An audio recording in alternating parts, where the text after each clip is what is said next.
अस्सलामुअलैकुम वरहमतुल्लाहि वबरकातुहु। नसी मणिपुर दा खुंदामिनरिबा मणिपुरी मते पांगल मरुवैना चिलिनाव इस्लाम लाइंग चटपसिंगदा अंजुमन इस्लाही मुआशरा Lilong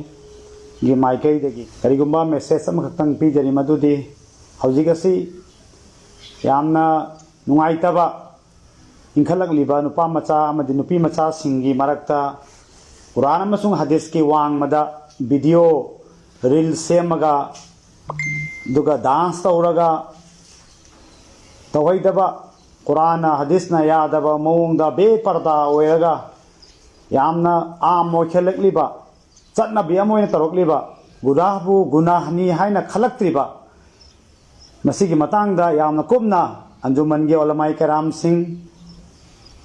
अमदी united Meitei Pangal committee UMPC की थोमी सिंगा पुन्ना खनजरगा कोई मसीगी मतंगदा हानबा ओइना थबुगसी पाकेट पाहुरसी हाइदुना कोई सोशल मीडिया दसु नोटिस पीजखरबनी नारांग फौबदा अरोइबा मतम थाजखिबनी अदुना हाइजनिंगलिबा फमदी असिगुमलबा अखोइगी इंखलगलिबा नुपा मचा मदि नुपी मचा अदुगा मौना हासिंग मरुइना इंस्टाग्राम दा रील सेमगा थागलिबा मयाम असे तौबिगनु लेपियु अल्लाहबु कीसी अल्लाहबु किमिन्नसी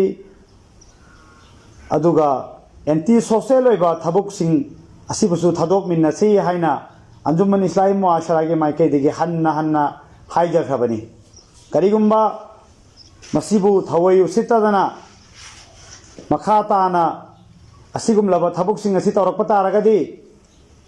मखोइबु ज्ञान तामिन्ननबगिदमक्ता लौखलक्पा थबुक थोरम खुदिंगमक्ता तौरिबा मियोइसिंग अदुना नसा नसाना याजगदबनी अदुगा असिगी थबुक असि पाइखलक्पदा अखोइ खक्की दायित्व नत्ते